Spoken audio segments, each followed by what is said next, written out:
Feed me. Feed me more. Feed me more. Feed me more. Feed me more.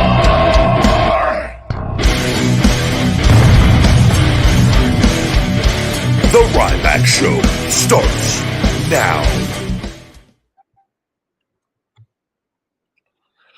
Welcome to the Ryback Show. I am your host, the big guy, Ryback. Happy Wednesday, ladies and gentlemen. Streaming live. Instagram, the big guy, Ryback22.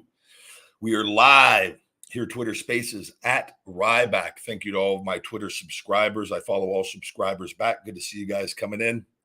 You guys are a part of this show, the People's Podcast. Health, fitness, supplementation, pro wrestling, sports, and anything and everything in between. All you got to do is hit that request button to come on this show, and you'll get in queue. And when I start taking callers, we'll bring you in one by one with all of that. We are live on RYBAC30. Super chats are greatly appreciated and brought up on the screen in between taking calls. There, we are streaming live on Facebook at Ryback Reeves and also at Twitch at Ryback Rules. This show's available on all podcast platforms.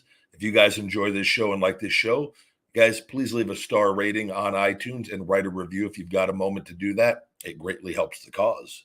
This show's brought to you by Feed Me More Nutrition, my premium supplement line sweetened with stevia and monk fruit, no harmful artificial sweeteners or colors for all people, men and women, he, she, and thee. FeedMeMore.com. New customers can save 30%. Discount code RYBACK30. Returning customers can save 20%. Discount code FEEDME20. FeedMe20, and you get a free Feed Me More Nutrition premium shaker bottle with all orders, guys. I'm enjoying. I got my shipment yesterday of my Feed Me More Nutrition for the month. I've got my cotton candy finish it BCAA electrolyte matrix. Voice is doing a little better. We're slowly coming back. It's a little easier to talk with everything, and I've got a big rehab, big shoulder day to day, big conditioning and sauna session as well. And everything is going great, moving in the right direction. I'm waiting, got more calls coming up. Hopefully probably the workout, by the time the detective gets back to me on everything going on moving forward, I will have some meetings coming up the upcoming week with my attorney over a civil lawsuit with everything going on. And we're just going to kind of let him sit in his own head and wait and wonder what day this is all going to happen. And it is then he is going to get fucking smashed over and over and over again. And I can tell you one thing, was not anticipating probably a civil lawsuit and getting those Twitter files along with his confession to the FBI and on this show. So it's going to be a beautiful thing. And just stay tuned because he's going to be listening each and every week. And we're not going to give him a platform. We're not giving him anything. We're not saying his name. We are just going to wait, and then you guys will see when you see with everything. So stay tuned. And you can keep putting out the lies, brother, on everything. Keep putting out the lies. We see him, and we're all laughing together at you. So let's go, let's go, let's go. Good to see all of you. Hello, hello, hello.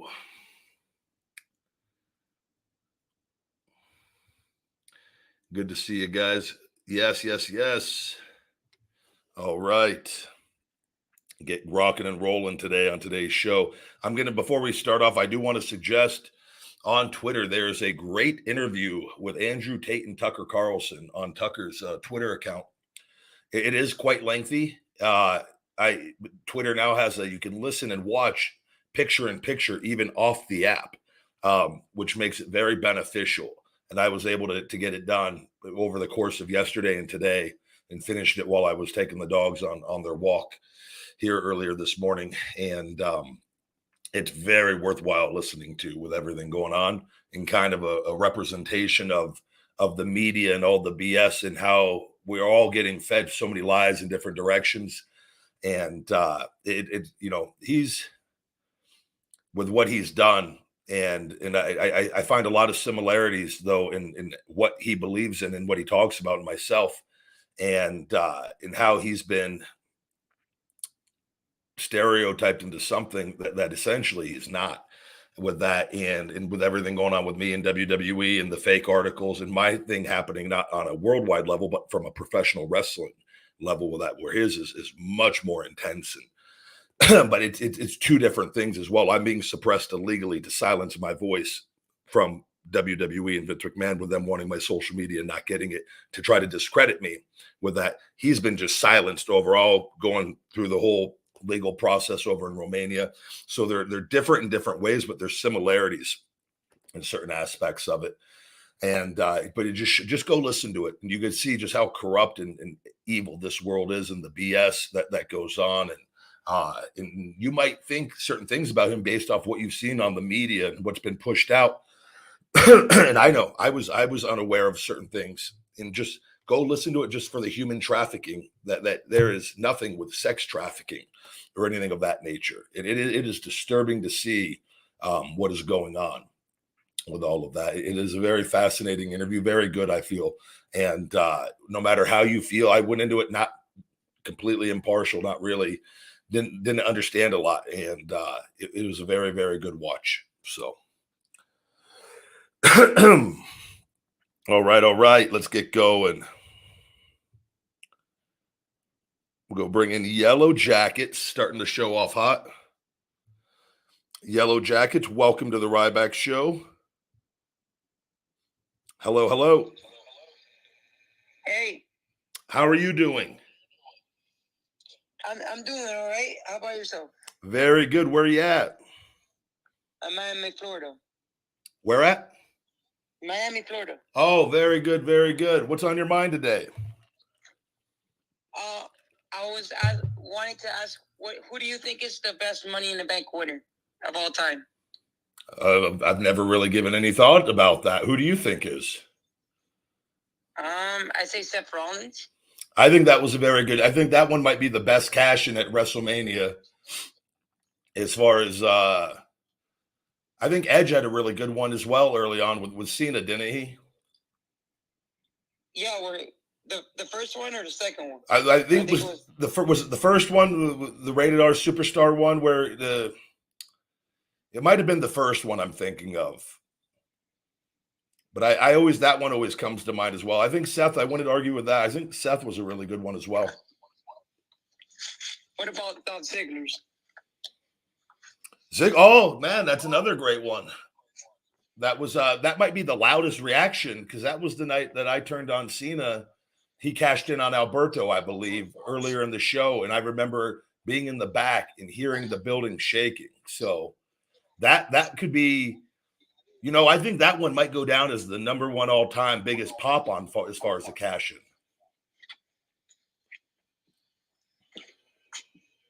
in. That's. I have to honestly agree with you with that.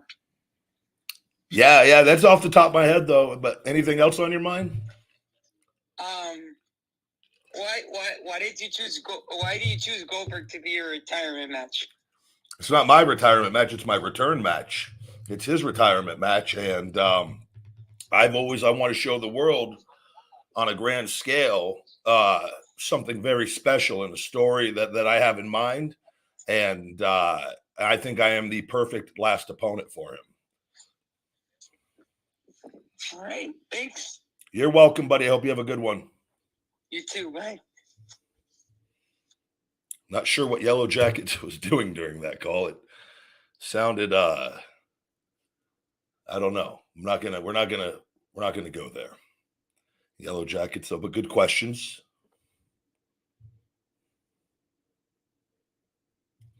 Good to see all of you guys. We're going to bring in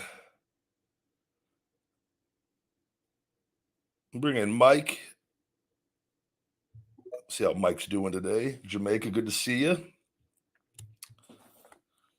Hello. What's going on? Hey, big guy. Ryback, how are you, mate? I'm well. How are you today?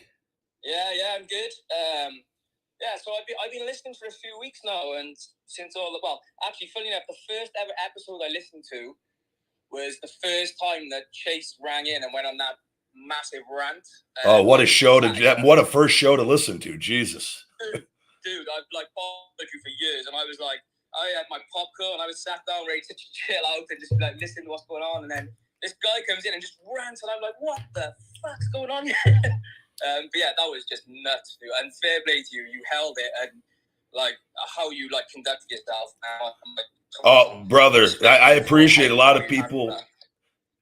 Trust me, I knew the moment he resurfaced, and when he said that he was behind all this stuff, and he has no idea the can of worms that he has opened up, and his life and his family's life is going to be ruined forever. So that's I gave him the attention that he desperately needed, and now he's fucking done, and we're going to let the legal system play out, and we're going to let my attorneys handle everything else, and I'm moving forward, and now he's royally fucked. So. Yeah, sure. I mean, I don't want to spend any more time on that. I just wanted to say massive respect. But, thank you very much. So yeah, I'm like a similar age too. I'm 40 coming up now soon. So I'm like an old school, early 90s WWF guy. Doink and Undertaker and all those guys.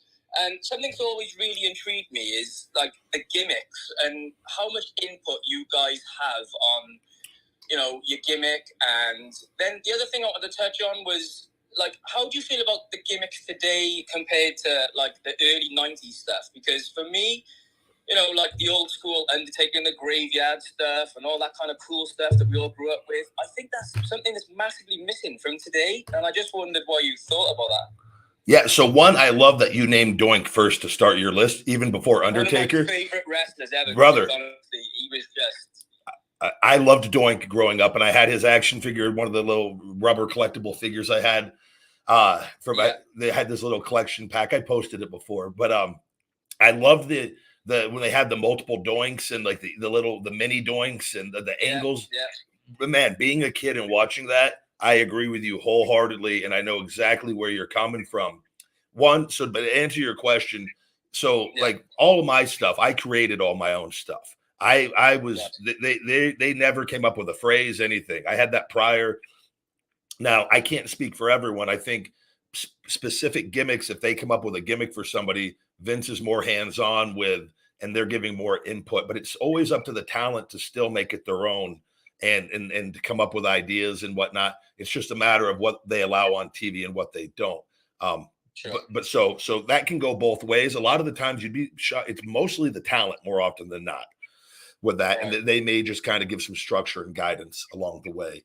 Obviously based off what stories they want to tell and all that. But as far as in today's wrestling, yes, I think that I don't think we need a ton of gimmicks.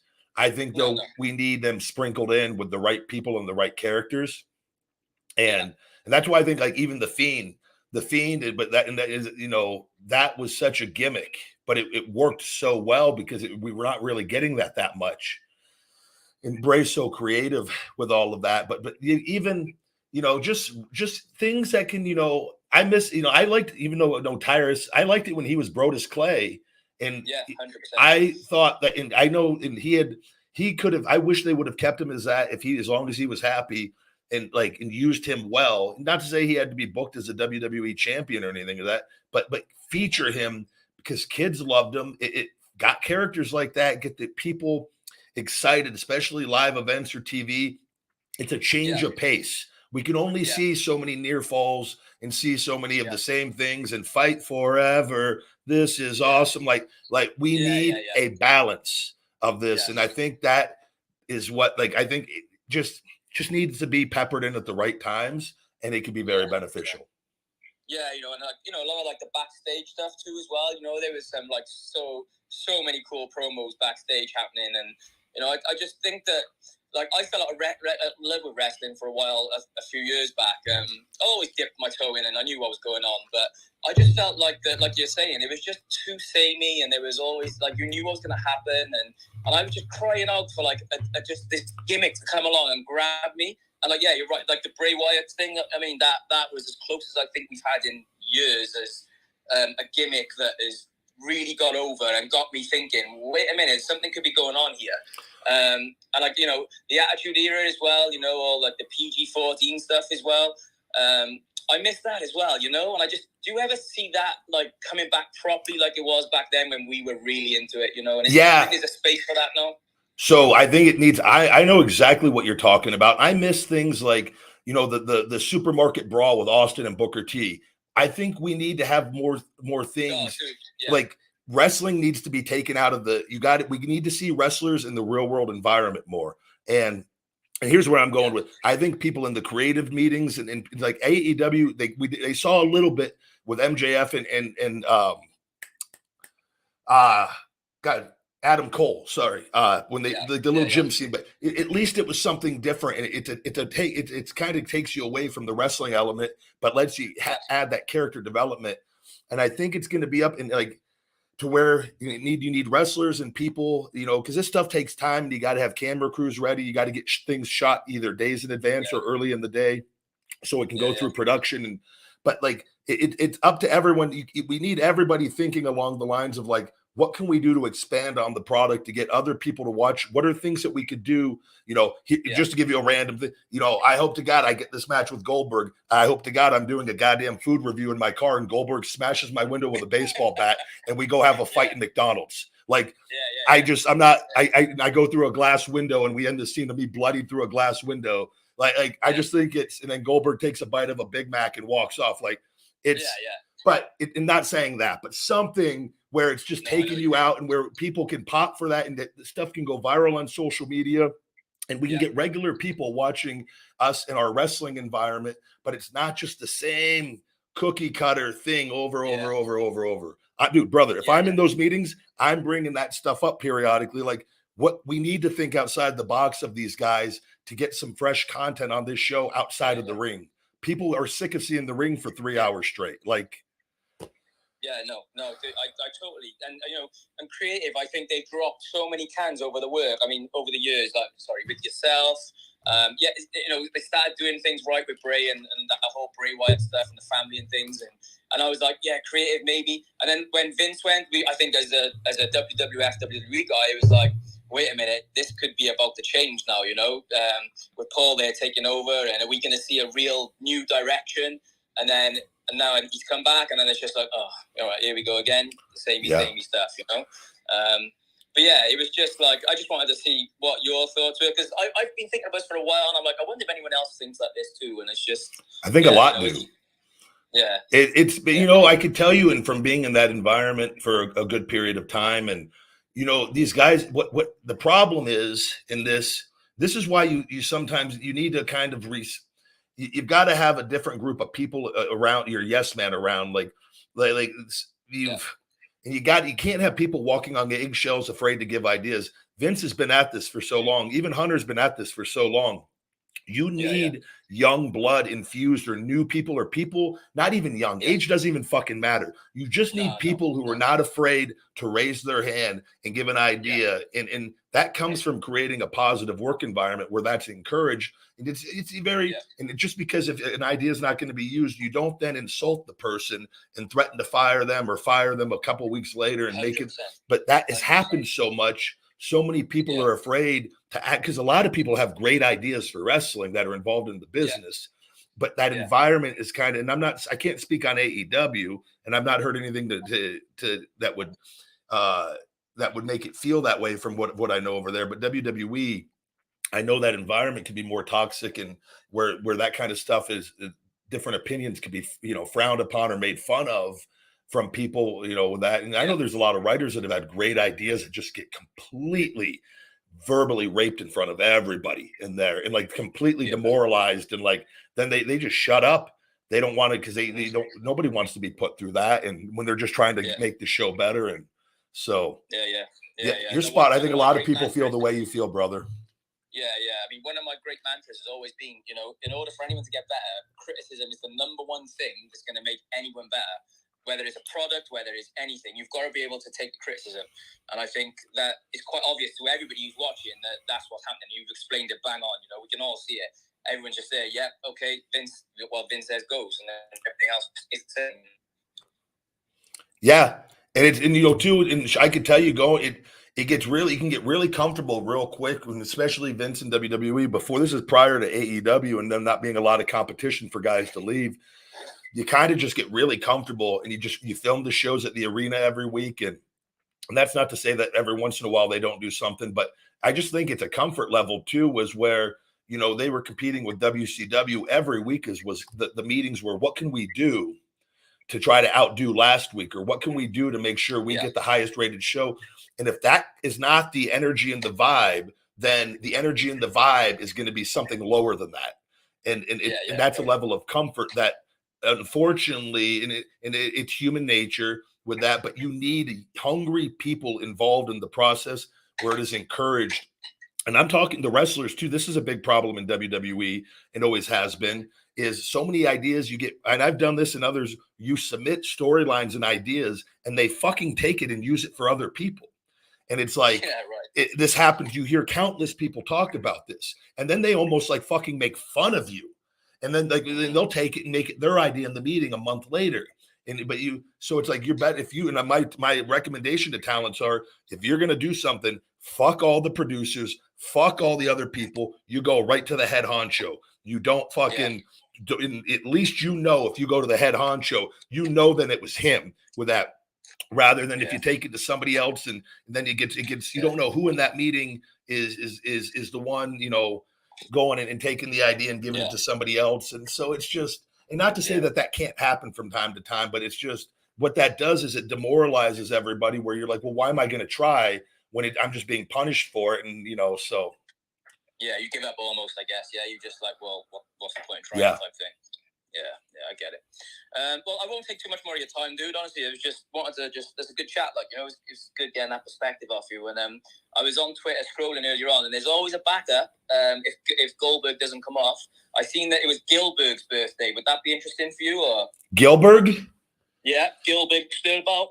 You know, I don't know if you know, I have nothing in Dwayne Gill, and I know he just celebrated a birthday, I believe. So happy birthday! Yeah, right, that's what I saw.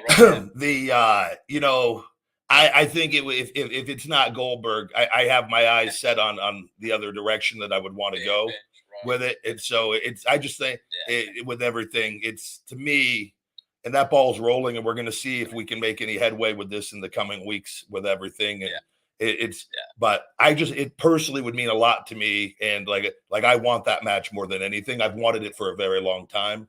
So yeah. No, we can all see it. Like, we can see how much this means to you. So we're all rooting for you that comes off. And I hope you get your wish. And so I won't hold you up any long. Get some other guys on, but best of wishes. And I'll be sure to check in again soon with you, bro. Perfect, man. We welcome on anytime, and you have a great day. Yeah, cheers, bro. Take care. Bye. Bye. Good deal. Great questions, Mike. I love it, man. Let's go. I like getting different kinds of questions like that, and it's something that this is good feedback too for the companies to hear how you guys think, and you guys have a voice on here, man. And it's important to tell it. Like, I'm not gonna knock anyone for how they feel on different things. It just happened, you know. I think a lot of us think along the same lines as far as what we want as a product, and I think diversity is the key. It always has been.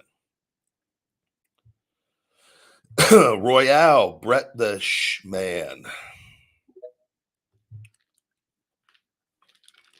Hello.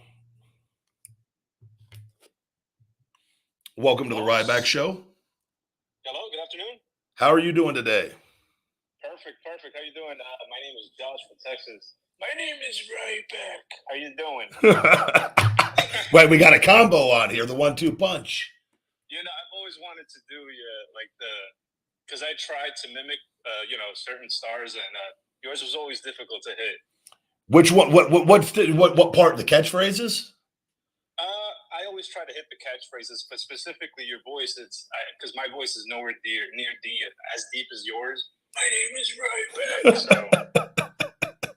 But boss. You got to listen to more. The guy Chase, he does the feeding time. You got to really, from your core, you got to really, really feel it.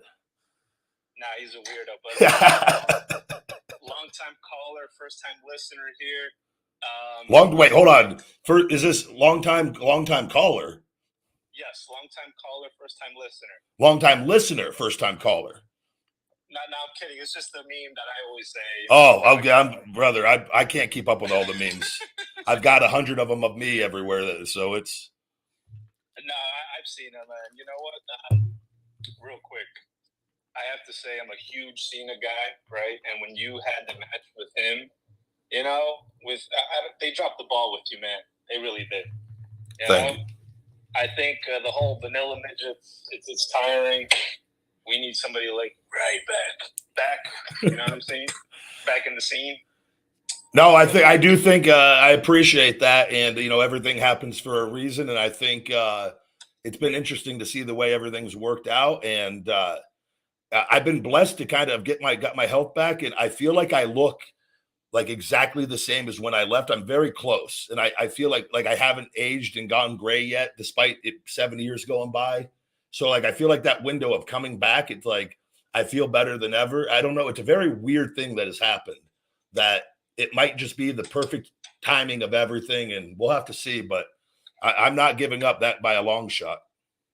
No, I mean, there's been so many superstars that have been giving a second chance, and I think you've been wrongfully shamed. I mean, Bret Hart did punch Vince in the face and spit in his face. So, yeah. I mean, I think I've done nothing close to that. So let's just clarify that. Real quick, and I don't know how you are if I were to mention like other YouTubers, and it's not me trying to shout them out. It's just trying to be specific. No, go ahead. I don't know what you're talking about. So go ahead. Okay, so last night I was watching the Great Joe Cronin. Okay. And he was, throwing some allegations or accusations, saying that this is all a play, or this is a storyline with you and Chase. And I just wanted to see your take on that. I mean, people like that don't matter, though. I think that would be. I'll be the first one to say and I'll tell you this firsthand. If I do that, you guys can have all the right in the world to try to cancel me. Correct. So I think that would be, if you think I would talk about my mother and my dogs and my family and friends, I think that just shows what kind of human being that is. He is trash as trash comes, man. And it's not like what else is there to say about that?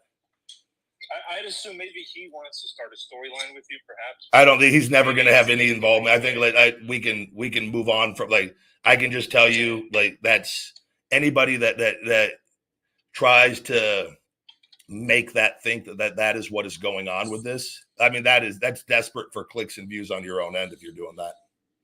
He's probably doing it the wrong way, I'd say. Well, I think to even try to mention that, I'm telling you guys firsthand that you're going to see. I've already got you're going to see when he's arrested, and then you see that I filed a civil lawsuit. So, but if anyone thinks that that's what I would need to do to try to get attention, that is there's no positive that would come from that for me with any of that. The backlash is so severe with that.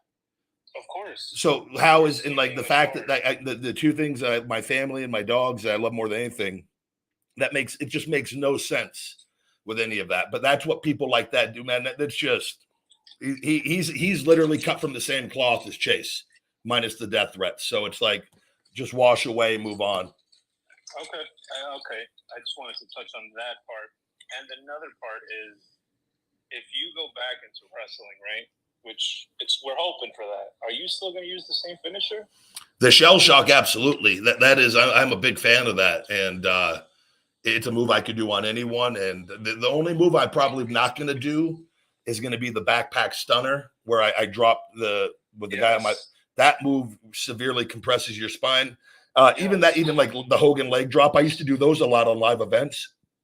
Yes. I'll probably stop doing leg drops just for the fact anything that compresses your disc, I will avoid. And I recommend all wrestlers to try to limit that. I know it's not always possible. And, it's not to say that if I had one match and there's a spot where, I'm going to do a backpack stunner with a guy on my back, and it's a huge match, and it's going to be a one-time deal. Yeah, maybe I do it. But even then, I don't even want to get in the habit of it's just not good, those things, anything that compresses the spine. So. No. I guess just for any other callers out here, I hope you guys have some radio etiquette. Please, if you guys are in the back, just have your questions ready set, because there are more callers that are waiting, just like me.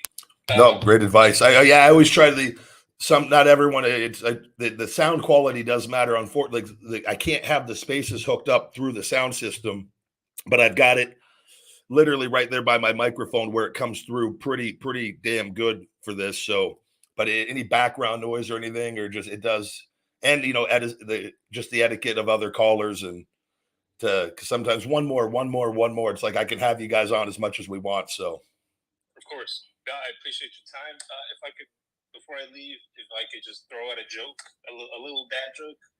go. Yeah, I love jokes. Let's go. It's a little dad joke. Hopefully you never heard it. Okay. How does the ocean greet the sand? How does the ocean greet the sand? I don't know. It just waves. Mr. Ryback, thank you, sir. Thank you, brother. Have a good one. Gonna have to put that in my Rolodex of jokes.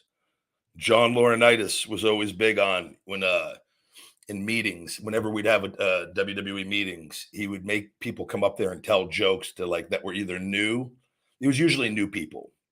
So like if a developmental talent was like on the road that week, or a new talent had debuted and had been up there only for a short period of time. Ryback, come up here and tell everybody a joke. And then, you have to come up there and then you're just, what do you call two Mexicans playing basketball against each other? And everybody's just looking at you, go 1-on-1. The big guy out. And then you just fucking leave. But like that legit was one of my jokes once. And I'd heard that when I was a kid, and it just is the one joke that always pops in my head. But that ocean sand one, that's a classic WWE for those wrestlers out there. And I don't know if they still do that there. It's always good to have a couple really shitty jokes in your back pocket with that, and just quick, get it to the point, because nobody wants to fucking hear them anyways, really. So get it over with, get the embarrassment out of the way, and move on. All right. We got Joe Blue. Bring on Joe Blue here. Welcome everybody joining in Twitter Spaces. Good to see all of you.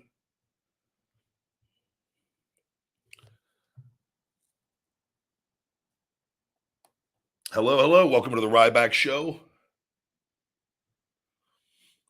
It's still connecting. We might have a little connection issue with Joe.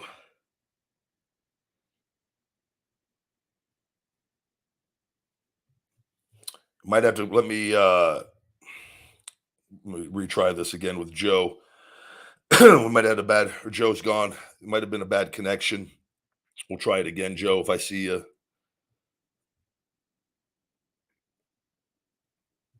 Bring in Robert. Robert, welcome to the Ryback Show.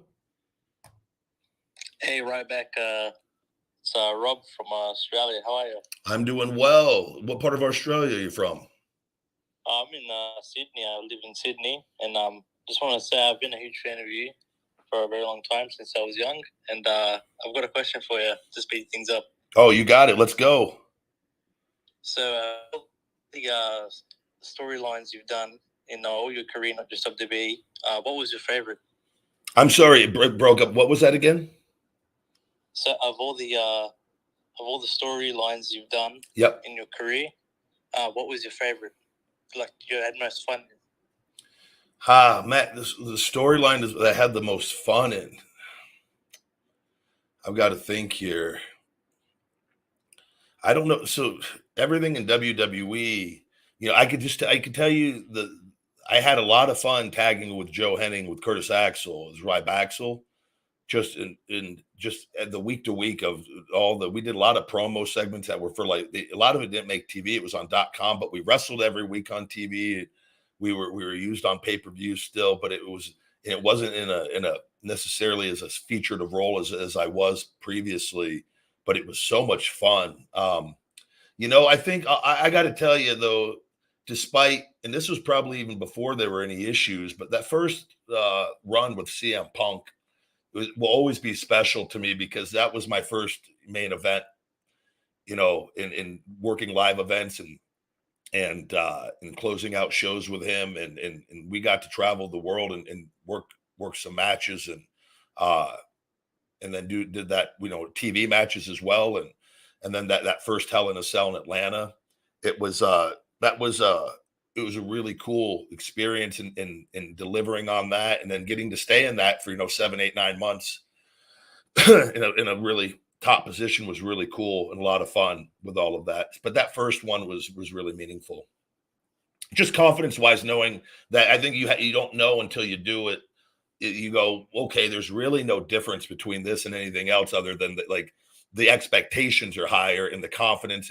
But like that, and you get that, and then you realize, and then when you see like the the merch numbers, everything were fantastic, and the reactions were fantastic, and like it was a great sense of accomplishment for me personally with the injury that I had to overcome to get back there, and that was a lot of fun because our issues we had no issues really then that I knew of, and he was much better off in that first one than the second one. So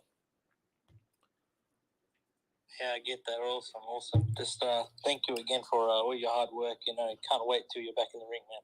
Thank you so much, brother, and good luck out there. I've wrestled out there, and it's beautiful out there, and stay safe. You too, mate. Thank you. Bye-bye. Good deal.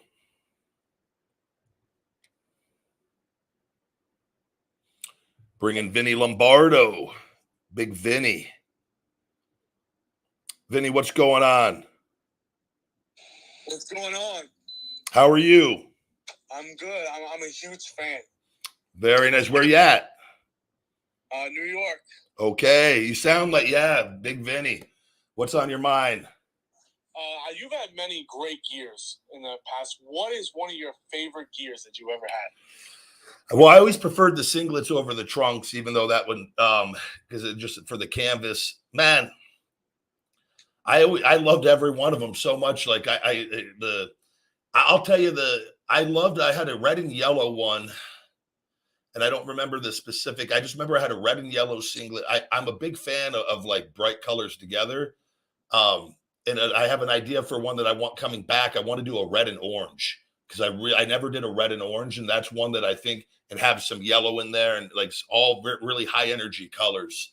But I always tried to pair the colors, with a high energy color, and then I would do like a calming color. Then some were just high energy colors together.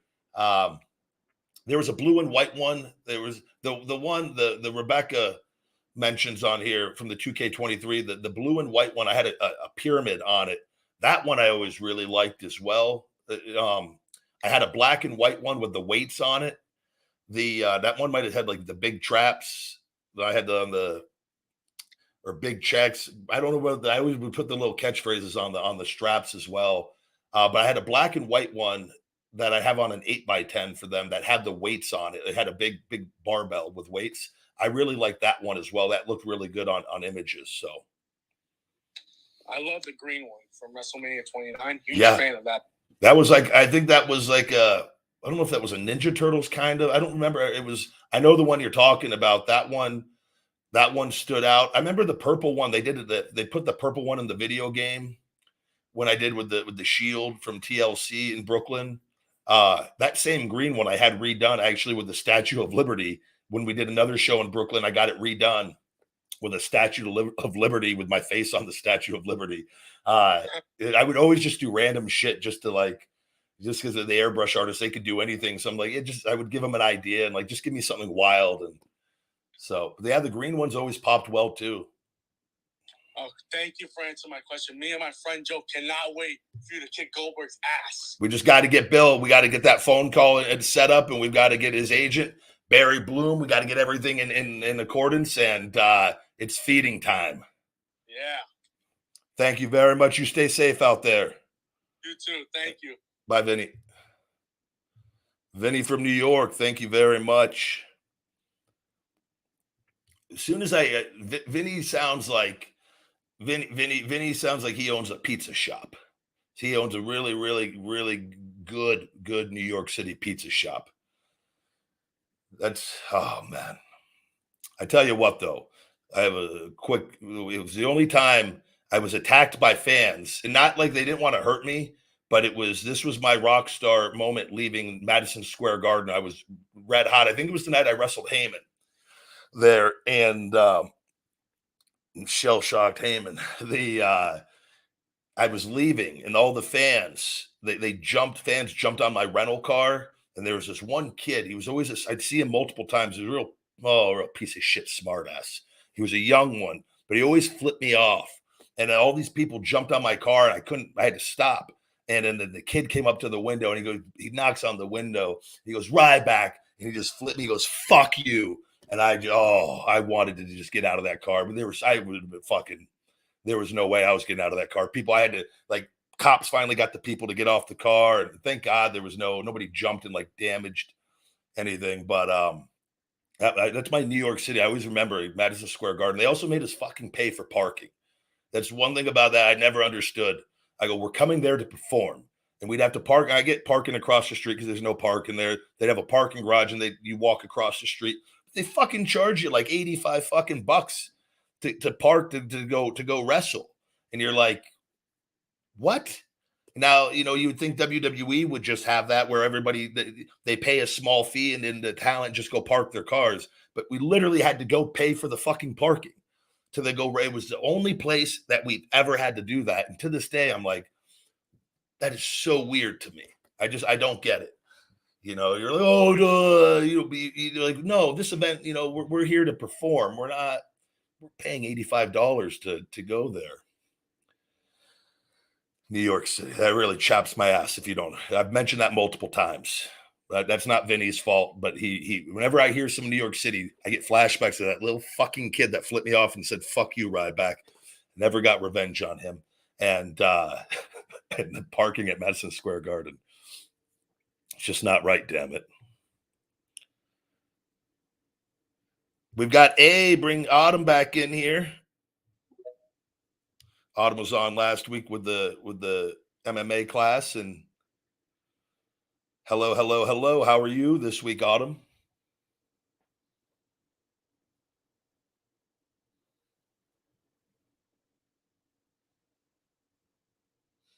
Hello. Are you there? We might have a bad connection. Autumn, can you hear me? We might have to try you back, Autumn. I'll see if you request back if we can get a better connection. Let's go, Patrick Walsh.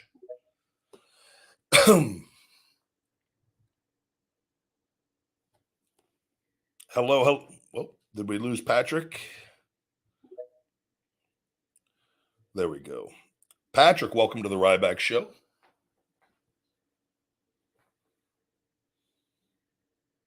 You just got to hit that bottom left, the speaker button. Oh, hey, how you doing, Ryback? I'm well. How are you today? Oh, I listened to your show before I go to work at Dunkin' Donuts. Oh, good deal, bro. Man, I used to stop there a lot on the road for those turbo coffees. Oh, yeah, they're still around. I mean, even like when I do maintenance at Job Lot in Boston, and it's like, I listen to your show all the time, and, huge fan.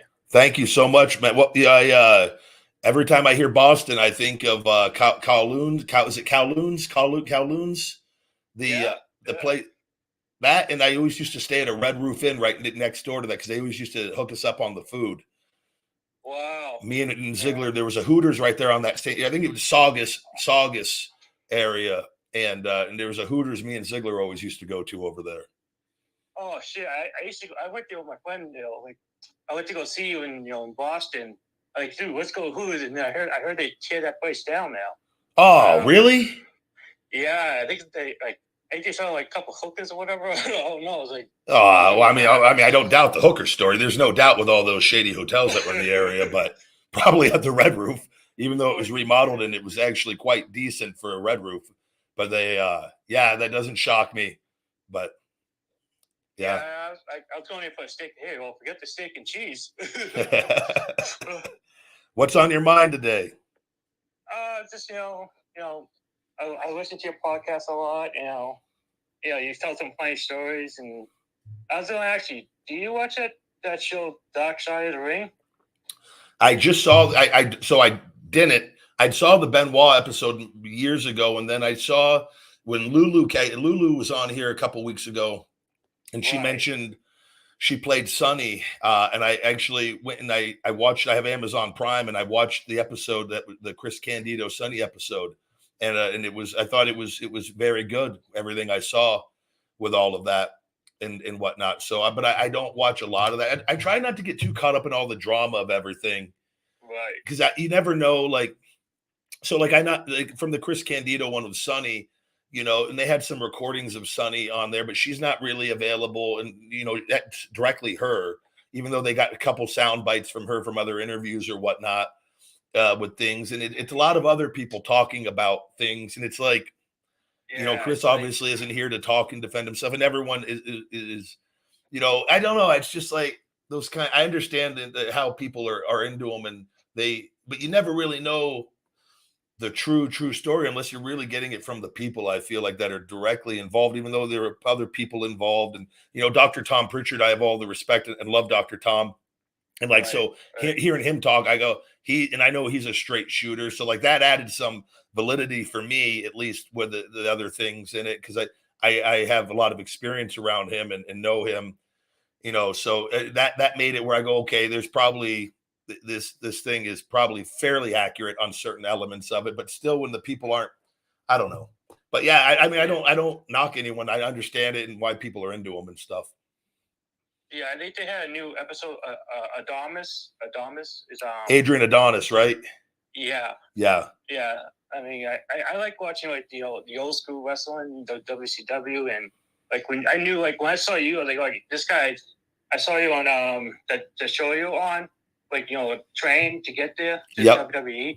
I said to my friend, this guy's gonna make it. He has, you know, you could tell when someone they got the power and they're going, you know, they go all the way, you know? Yeah, I used to, when I was younger, you'd be able to see somebody and you just see them. I just think there's people, and I don't think it's everybody, but I think there's certain ones of us that have watched this long enough or know there's fans, even though if they've never done it, they could just tell if somebody has like an X factor really early on. And you're like, that guy's going to do something pretty cool. And I used to be able to be pretty close with that people when I was younger doing that. And yeah, I appreciate that, man. That to me, that's really cool. Yeah, you know, I just bought you the Ryback hat and, you know, the wake up thing, you know, to fall asleep, because I always had the sleep problem, I couldn't sleep, you know, but it knocked, you know, helped out, you know. You got the GTS go to sleep? Yeah. I always had that problem, you know. Has it come in yet or no? Not yet, but okay. I'm waiting. Yeah, but just take it. I would take it about an hour before bed, before you're ready to go to bed, and try to not have any caffeine. You know, at least 6 hours before bed if you can.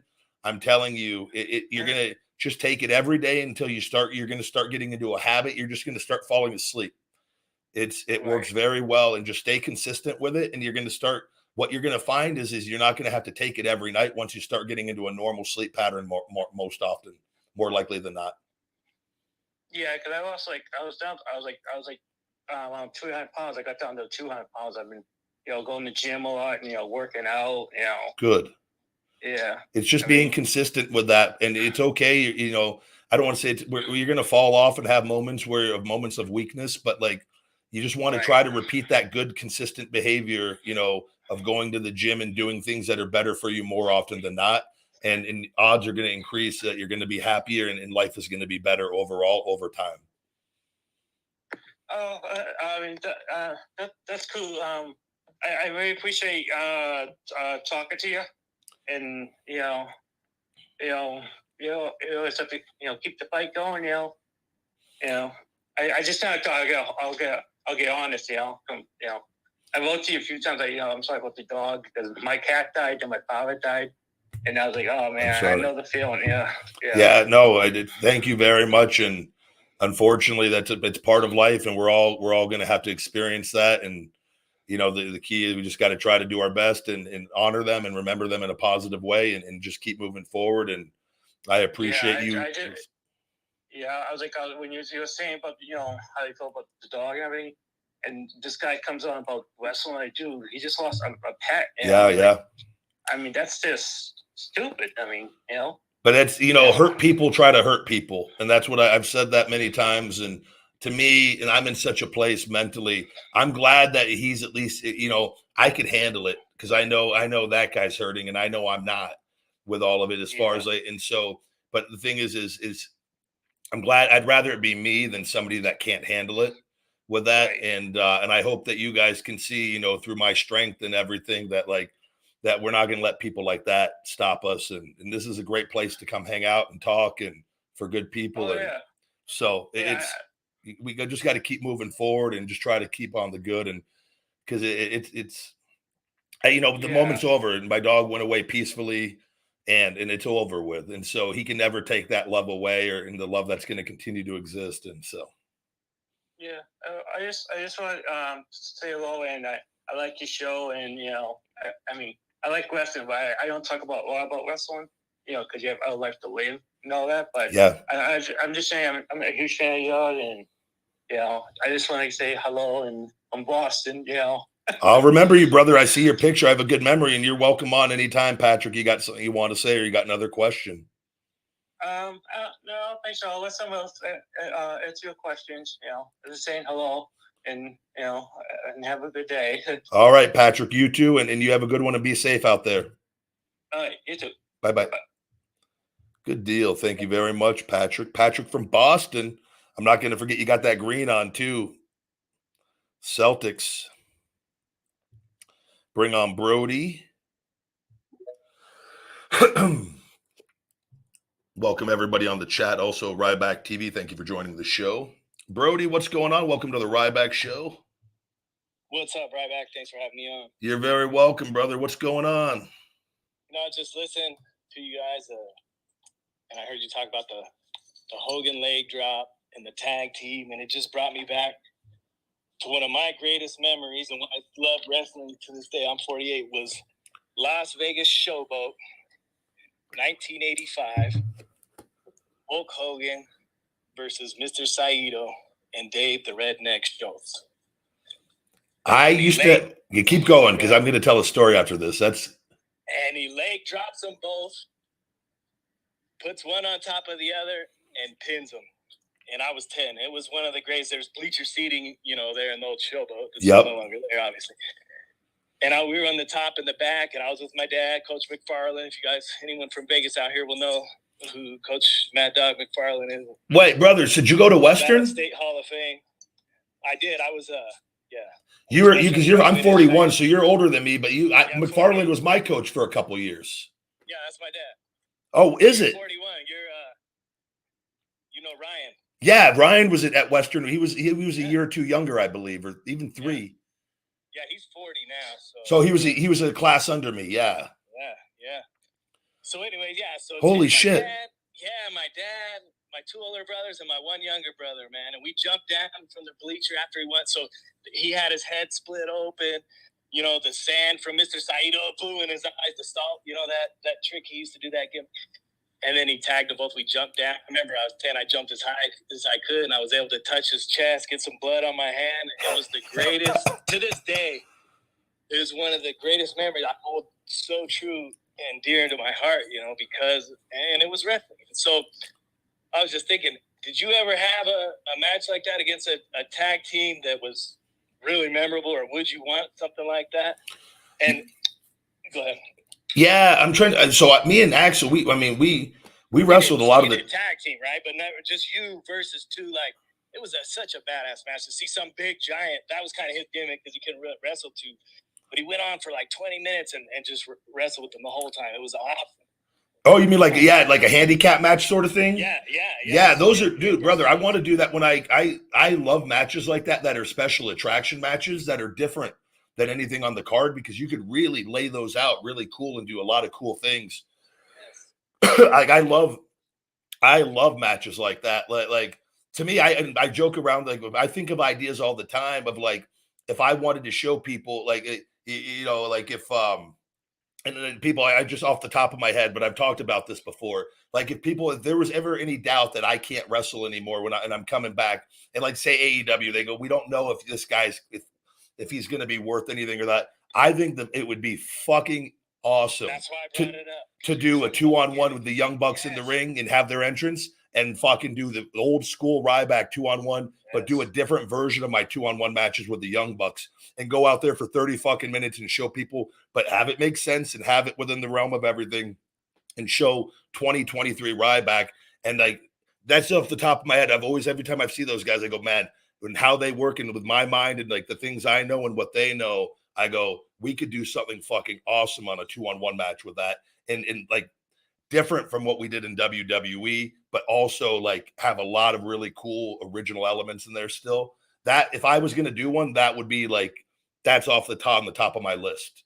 Like that something, because that would be people would have to want to watch that to like, what the fuck is going to happen in this based off of the careers and everything. So, yes. But, so there was a guy that used to come in. A story about Showboat, I think, or something. There used to be this guy that came in when I worked at Gold's Gym, when I was 19 years old. This older guy used to come in there, and he had a bit of a beer belly, but he was a big brawler, like looking guy. He lifted weights every weekend in there early. He always wore a black. It was a faded black and white NWO tank top. And he would tell me he would come talk to me about wrestling for an hour before he'd go work out every day. And he would just tell me stories about how he always would go to the Showboat and all the old school guys. So the moment you brought that up, that guy it popped in my head, and he was the nicest guy. And I know he'd passed away many years ago, but he used to always share old school wrestling stories with all the guys at the Showboat with me. And we just love. Greg Gagne. I saw Greg Gagne there. The High Flyers. Yeah. Man, so I can't. You're McFarland's kid, man. He was so good to me. It was my baseball coach there in the varsity all 4 years, but he put me on varsity and started me my freshman year. And he was awesome. He would be hard on me at times, but he was towards, I think, the end of his last couple years coaching. Yeah, but he was like I wish I would have, because he was, man. The Western was a lot better baseball wise, I think, before I got there. They had certain runs, better runs. When I got there, the school we were a football school at that time. We were awesome in football, but baseball we weren't as good at overall compared to. But I'd always heard that they were a lot better. Yeah, they ended up. He got inducted into the Nevada State Hall of Fame for coaching. Man, maybe about 10 years ago, 8 years ago. That's so cool to be able to connect with you on here, man. Awesome. I posted a picture in the chat of my kids with signed pictures of them in their shirts. You actually signed some pictures for them years ago. The only wrestling memorabilia I have to this. Wow! Is you and the kids. So I put it in the. Well, hopefully you can get back and get some more. I appreciate you having that. Yeah. Well, thank you. Yeah, I enjoy just tuning in every now and then. No, you're welcome on any time, man. It's cool. Just I love hearing stories. In Vegas. Yeah, no, we got to. It's crazy how much it's growing and how much it's changing with how it used to be. Out there. Man, it's like the number one entertainment and sports destination right now. We just had. Do you see the Caesar's Palace? The guy had a woman and hostage in a room and broke the window, and he's throwing furniture out the window. Yeah, for the people, we had the guy throwing furniture out all the top of the Caesar's hotel yesterday with a police standoff out. It's just fucking crazy. Everything is just like, but it's now we've got that Sphere now. They're gonna have marketing ads on that Sphere 24/7. Awesome, isn't it? It's an entirely different thing. I saw like the images they're doing. I go, man, there's gonna be so many cool advertisements on that thing moving forward. That would be great for your brand. Like, man, I would love like that. Big shell shock, a big freaking turtle shell. Yeah, brother, there's so much you could do on it. Like, I was like, man, I hope I'm in a position to get Feed Me More Nutrition on that one day. And like, but that's it's crazy, but it's good to connect. I'm glad you're out here in Vegas too. I share that anecdote, man, with everybody. It was awesome. Bro, you're welcome on any time, Brody. And tell Ryan I said hello if you talk to him, please. I will, for sure. Good deal. Well, thank you very much. Yeah, have a good. Take care, bud. Wow. I hadn't heard that name in a while, Coach McFarland, man. He was my baseball coach, though, in high school. Freshman, sophomore year.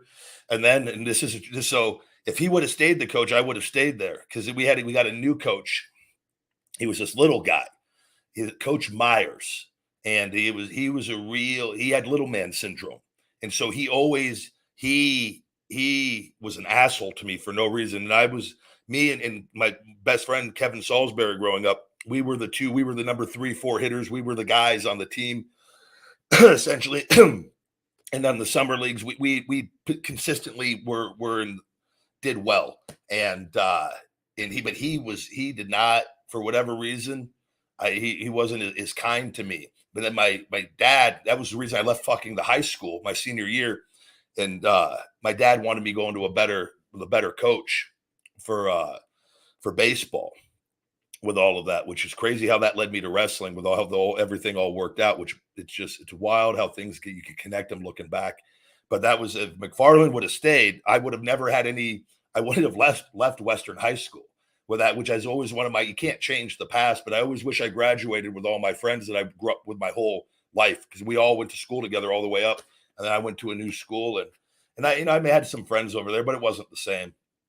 And it's fine. But I always consider Western High School was the high school that I went to. Palo Verde, I went there for 1 year, and it's a beautiful, great school. But I always connect my history to Western. So West Side, that was our little thing in football. We'd go through the routines, and then you try to intimidate the other school. And we were like a predominantly Black school, not predominantly, but very, very strong Black presence. And it was always the West Side. And then we'd listen to Murder, Murder, Kill, Kill, which, by the way, it's called Shell Shock, the name of the song, which I never even connected until years later. That was our theme song in the locker rooms. That when we were a killer football team. I was the starting linebacker, middle linebacker, fullback, and the kicker. With that, played never no rest, every which way. We were undefeated my freshman year. I think we had one loss JV. We were we had a really strong record junior year, and our senior year we were supposed to be. That was the year with state expectations, and then I bounced and went to the other one. And my team, Palo, we beat them, but we were not as good as them. But we beat them that year, the one time we played them. So that's my Al Bundy relive my glory days of high school moment. I did score 4 touchdowns too, as a halfback, and that was JV against Bishop Gorman at Sam Boyd Stadium. I had 3 rushing touchdowns and a recovered fumble return for 4 touchdowns in one game. Polk High for life. There we go. Let's go. Rorlo.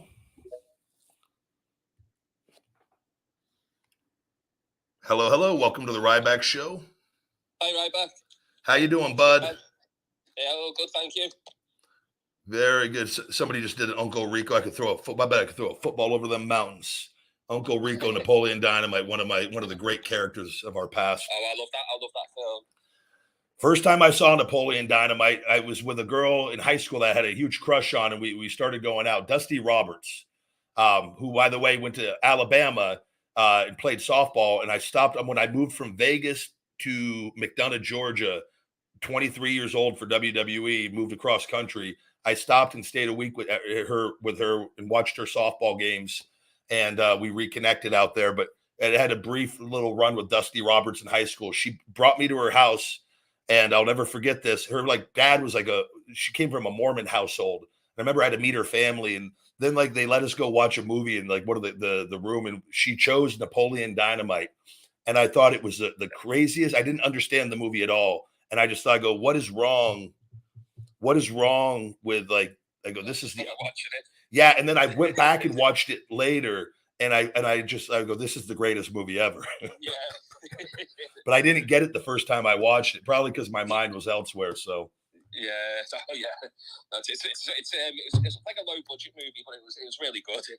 yeah. The Uncle Rico is one of my. There's so many great little things in that movie. So yeah. I think I had the Vote for Pedro t-shirt as well. Yeah, Vote for Pedro, man. There's so many things. That Kip, man, the Kip with all the little scenes with him. Mom goes to college. What's on your mind today? Not a lot really. I'm just calling just to say, just all the positivity that you bring. It it helps people a lot. And it's done a great deal for me. I was down in the dumps feeling sorry for myself. And it's, I listened to your thing about depression and stuff. I mean, I wasn't depressed. I was just feeling sorry for myself. And, it's really gave me a kick up the arse, and I've sorted myself out, got myself out of debt and all that, and my life's brilliant. So it's just a call to say thank you. Thank you, man. And like we're all gonna have moments and like life can kick our ass, but something I always tell myself, and I have it written down on my boards, and because I go, life is about trying. And I was like, we just got to pick what we want to try at. And there's nothing wrong if we don't want to try certain things. But like anytime I find myself trying to talk myself out of something, or like just trying to like, you get too comfortable, and I just go, fucking goddamn it, go fucking try. Just like, because like otherwise, like we're born and we die. And like we can like this fucking life is what we make of it, man. Like it could be the most miserable, fucking horrible existence on it could be hell, or we can make it heaven. And we don't need to be the richest people in the world, but like I really believe, and I want to stress this, is in this day and age, this technology is absolutely amazing. And with this amazing technology comes a lot of bad as well. But I think if we can, like, I want this show to be a positive place that we could all come and have fun and laugh and talk about serious things, talk about wrestling and just fucking have a good time. But like, if there's one thing that I think we could all get from all of this, it's like, but have real human connections or things in our day that give us happiness that we can look forward to. And it can help us get through those bad moments. And so I appreciate that. And I hope that like I can continue to do this for you guys, because it helps me too, man. It gives me something, guidance. I get up 4 or 5 every morning. I know I have to keep my routine and get these things done and get my stuff. This keeps me on track. I don't get caught up in the alcohol and the drugs, because I know what I want to get back to. And I work for myself. So I have to motivate myself to do all this stuff. And so like when it's like, I enjoy doing this show so fucking much now every day, like with this and talking to you guys. So thank you. No, thank you. I mean, I've been a fan of the show since day one, and I loved you in WWE. So I can't wait until you come back and kick Goldberg's ass. Thank you. Shout out to the Brooklyn Brawler as well. Yeah, Brawler's listening again today. Brawler, we'll see if we get a Brawler's Corner today. I hope so. But that's all right. Thank you so much, and have a good day. You're welcome, buddy. You're welcome on any time. Thank you. Thank you. Take care now. You too, bud. Bye. Bye. Awesome. Thank you very, very much. Let's go, David. Bring on David. But I really do mean that, though, like with the guys like this I want this to be a positive place. And sure, we're going to have shitheads that call in, and I'll probably let them come on and have a run from time to time. And it's fun and get some laughs and whatnot. But it's, I look forward to doing this every day. David, welcome to the Ryback Show. What's on your mind? The bottom left button, Dave, the speaker. I think you guys should go from red to purple.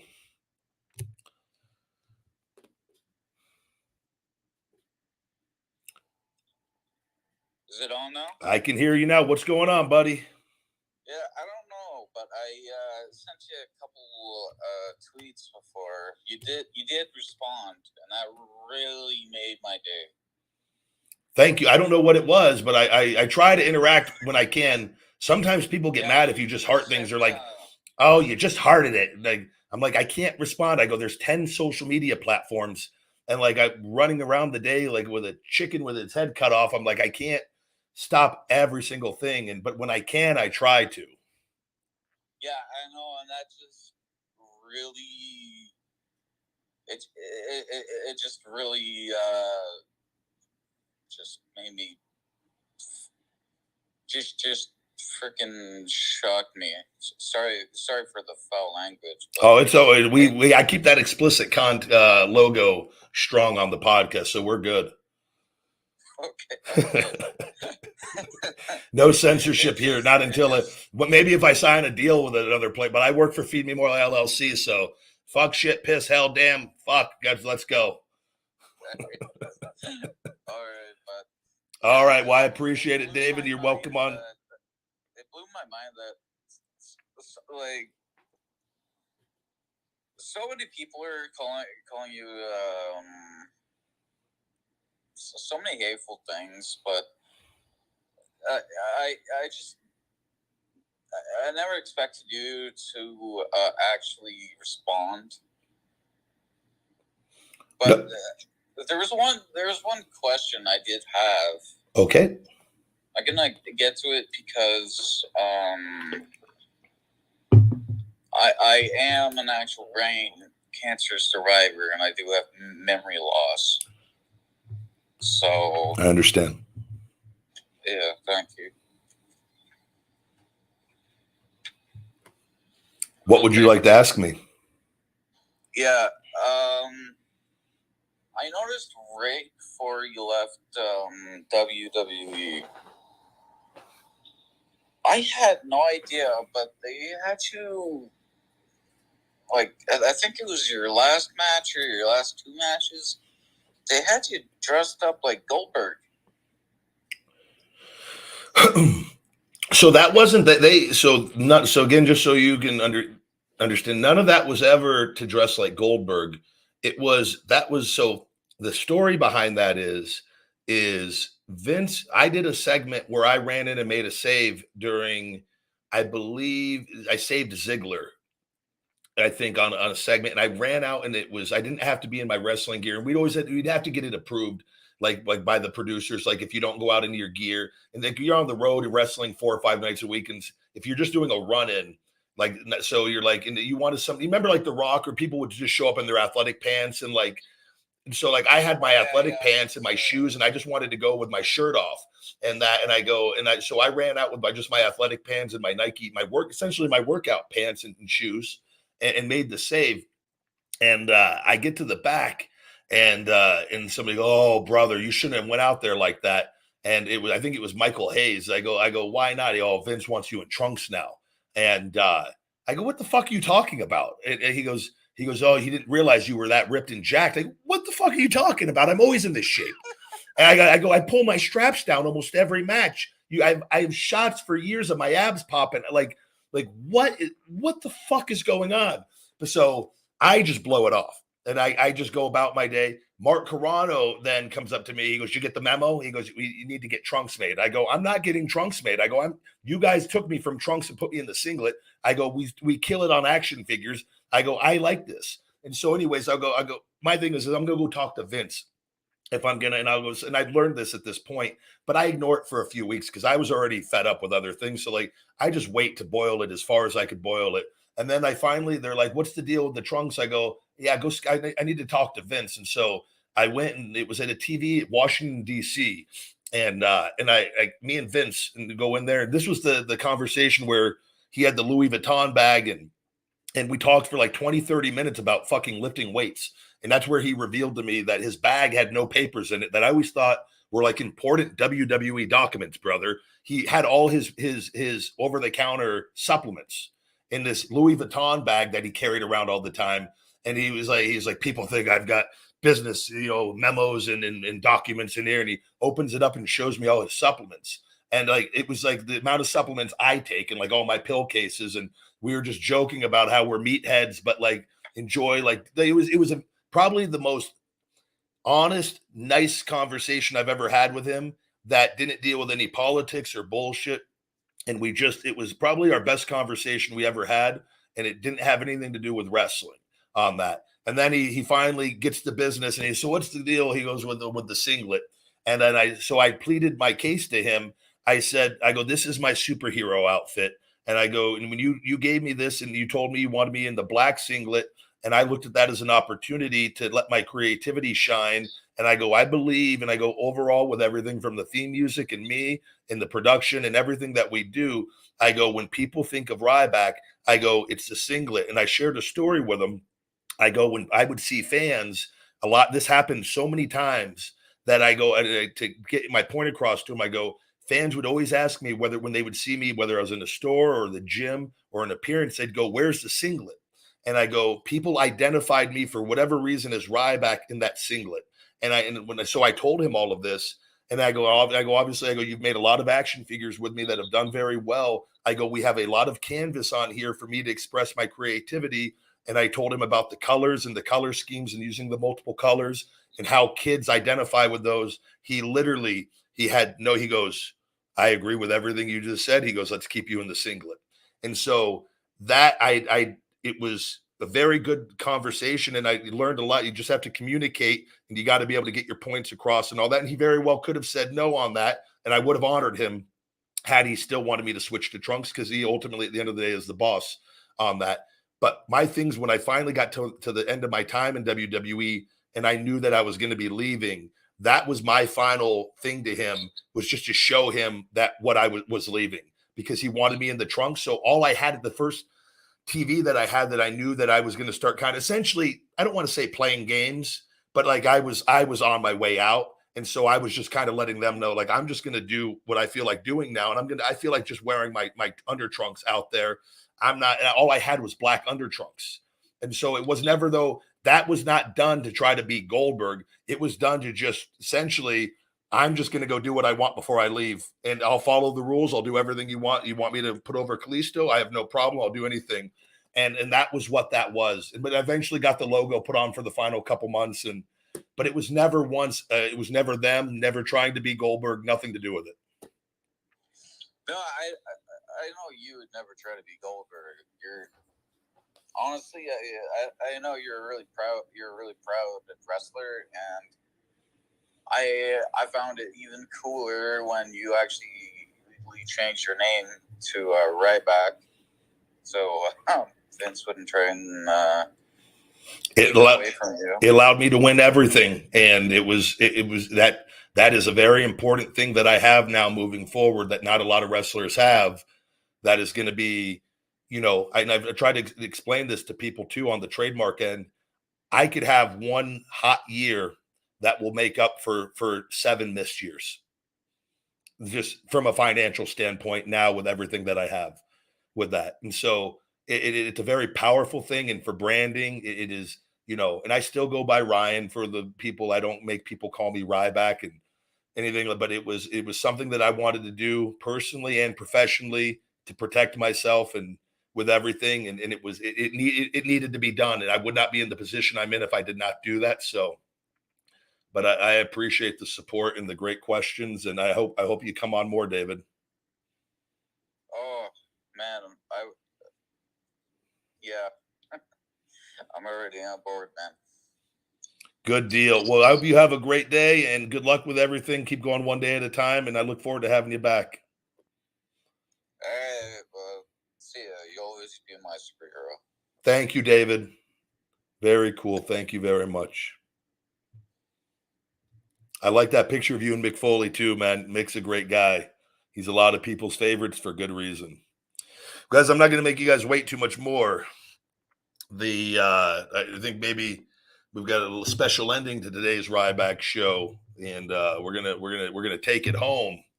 It's I think it's time for Brawler's Corner, and seeing what we got today with the Brooklyn Brawler. Hello.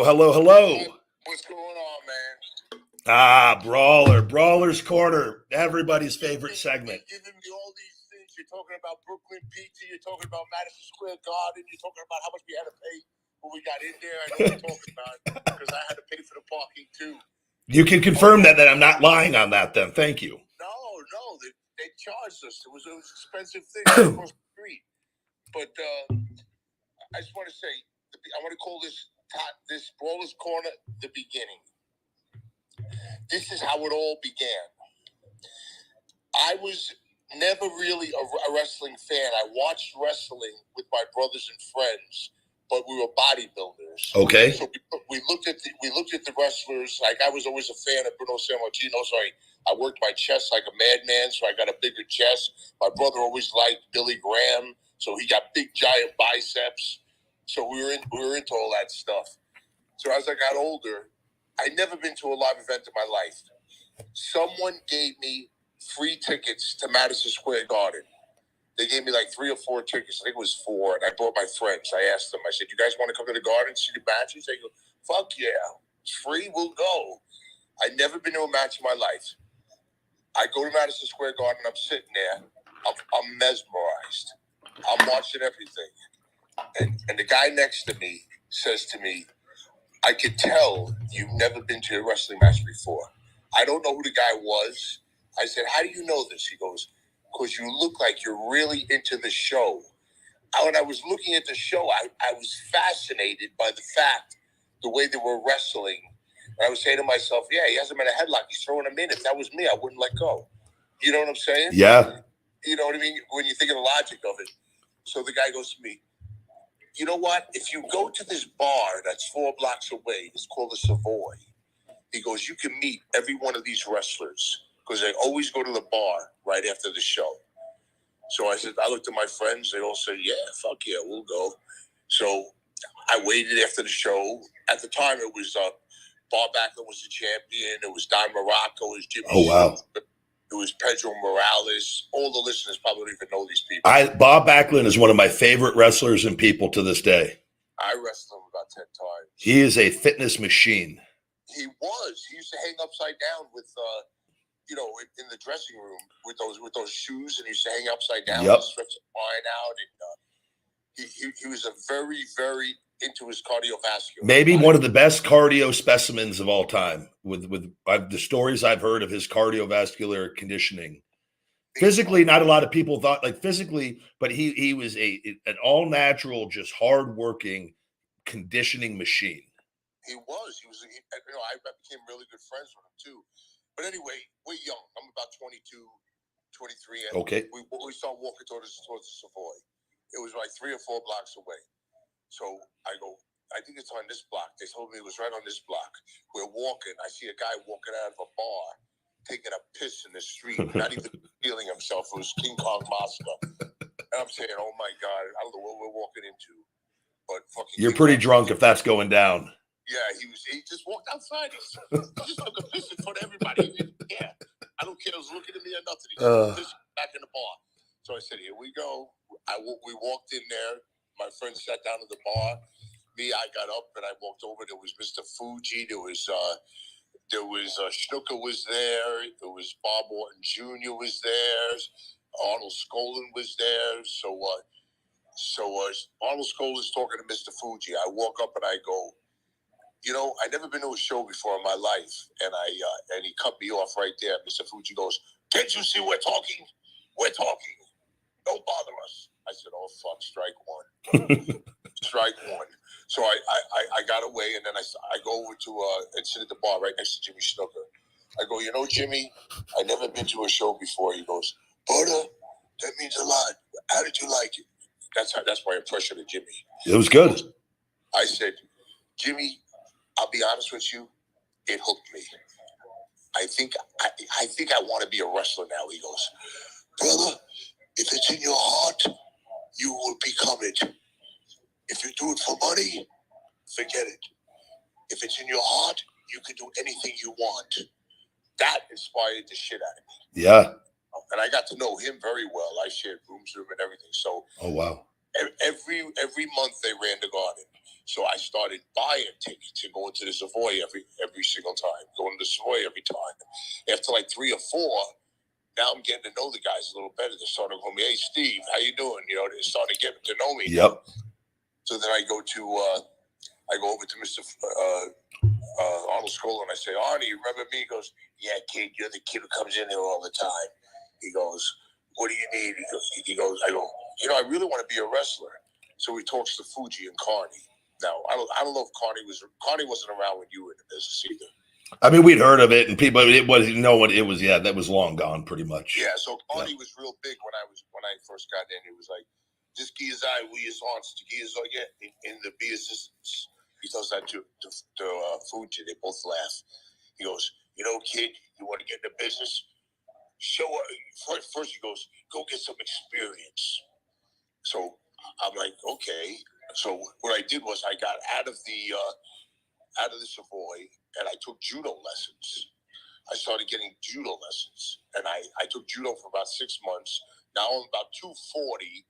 I thought I was huge, but I was like more body fat, but I still had like 19-inch arms. Yeah. You know what I mean? So I was pretty big. So we're learning.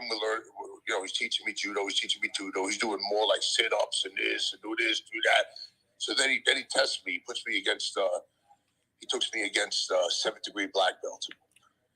I took the 7th degree black belt. Went to go lock up. I double leg dived him. I laid on the top of him. I put my forearm into his throat. And I held him down. He couldn't get up. The judo teacher got pissed off at me. He goes, "That is not the technique that I taught you." And I had a wrestling magazine in my bag. I show him a picture of the magazine with a guy in an abdominal stretch. He goes to me, "That is not a legitimate hold. Go back to your friends, and you better go back to where you came from and talk to them." He goes, "You're in a different world than what we're teaching here." That's what he told me. Yeah. So I go back to the garden again. I go back into the Savoy. Arnie goes, I go, "Arnie, I got experience. I did judo for 6 months." I says, he goes, "Okay, kid, I'll tell you what, show up in Shirley, Long Island." I said, "Holy shit." I said, "Okay." I show up in Shirley, Long Island. I was like you. I was in sweatpants and sneakers, this and that. I took my shirt off. And he puts me in the ring with Jimmy Snooker, Ray Stevens. I don't know if it was Morocco. It was Ray Stevens, Snooker. It was like 3 or 4 guys in there. He goes, "Go from each guy and take a slam, take a slam, take a slam." I took about 20 slams in a row. Yep. I said, "Holy fuck, this is killing me." You know what I mean? Because you know what a slam is. Those like. The first, yeah, it is. You'll never forget your first day of training. So they get out of the ring, and then I start to get out. Scholar goes, "Not you." And then there's another thing you brought up, which brought the story up. He goes to Mr. Saito. He goes, "In Carney, Giyazet in the Riyazing, teach the Giyazai a Liyazesin. Get in the ring and teach the guy a lesson." Yep. So he grabs me in a belly to belly and he suplexes me. He goes to me heavy after I took the bump, and I thought it was a compliment, you know, because I said, "Yeah, I'm big. I've been working out." Muscular, yeah. Meanwhile, he was knocking me because I didn't know the business at all. Yeah, I couldn't help him. Yeah. Yeah, and I couldn't help him. I couldn't get up and take the. So I learned the hard way. You know what I mean? So they get out of the ring, and then they give me my first match with SD Jones. I froze, and then Kurt Hennig goes to me. He was in territory too. He looked like Richie Cunningham in the Happy Days. You know, he didn't look like Mr. Perfect. Yeah. And then Vince sent him away. He said, "This kid's too good. Send him to Oregon." So he said, "Fly to Oregon and come to my house, and I'll meet you." And I did. I flew to Oregon. I went to his house. He picked me up in his car. I remember it was a Chevy Select. Wait, who was this? Kurt Hennig. Oh, so you went, okay. Oh, I didn't know this. All right. Yeah. But he didn't look like Mr. Perfect. Yeah, yeah. He looked like Richie Cunningham. But he goes to me, "I'm going to challenge you." Sandy Barr was the promoter. I don't know if you heard that name before. But he said to me, "I'm going to challenge anybody out of the audience. I want you to stand up." He goes, "And I want you to accept the challenge." So he did it.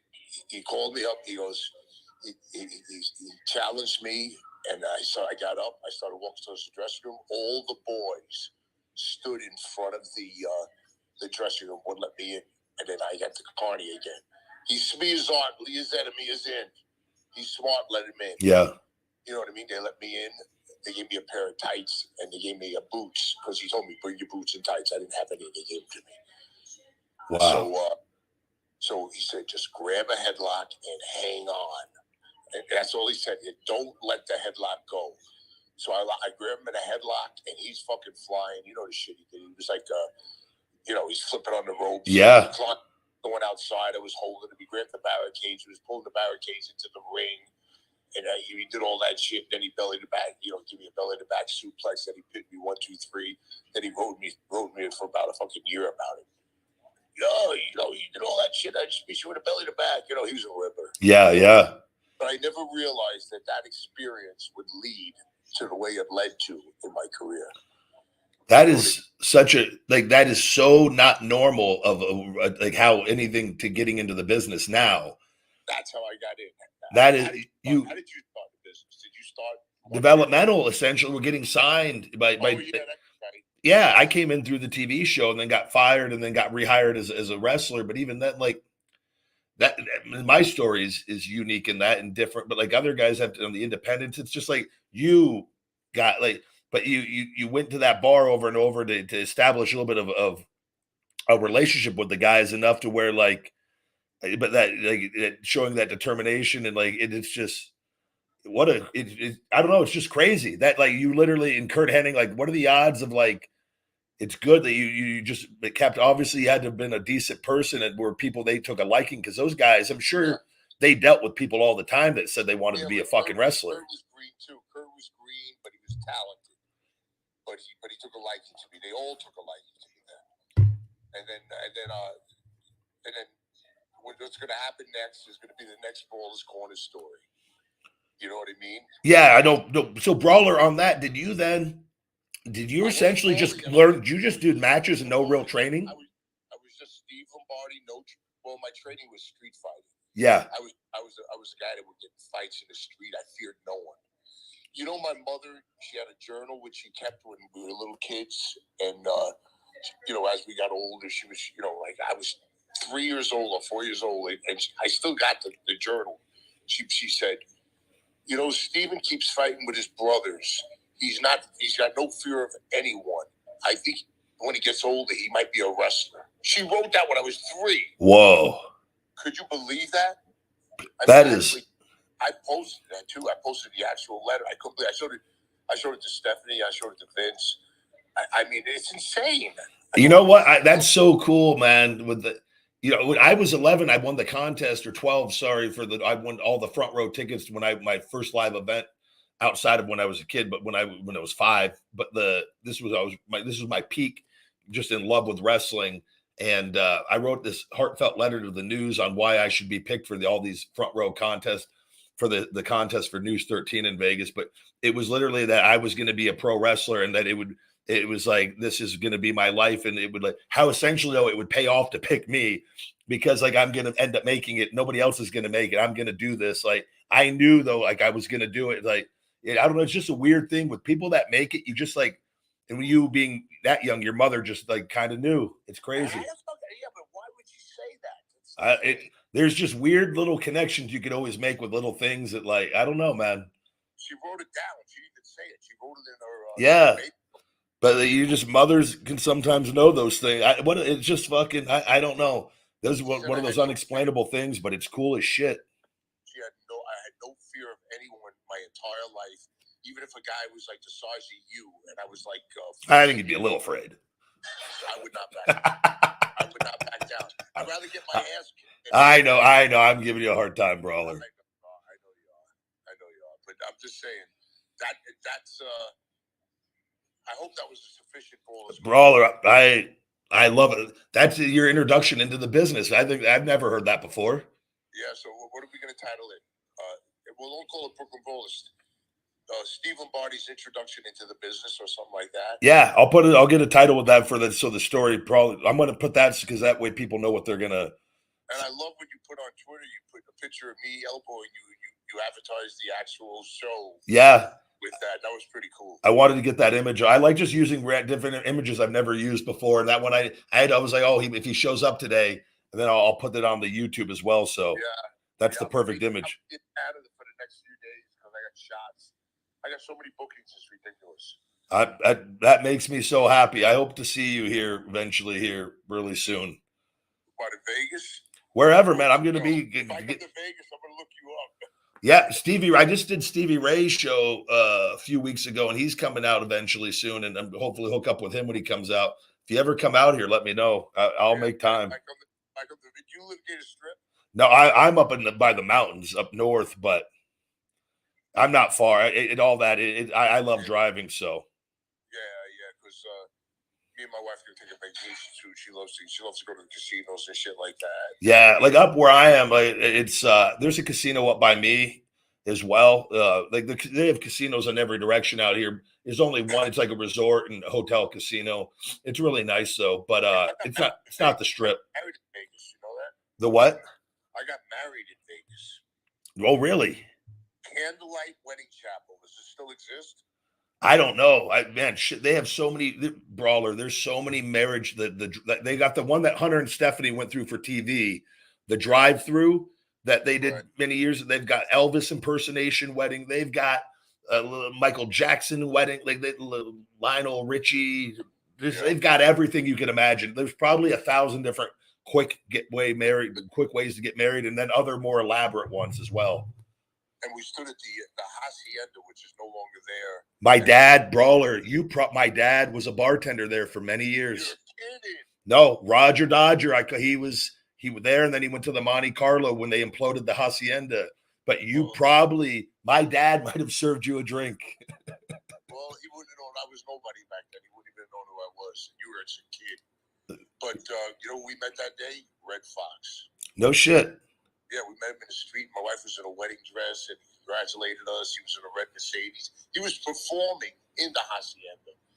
Wow. And I had the triple X on the billboard, you know, because he was a dirty kind of comedian.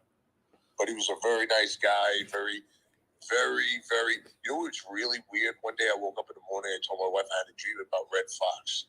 I don't know why, but I dreamt about Red Fox, and I went to the front door, and the front page, it was Red Fox passes away.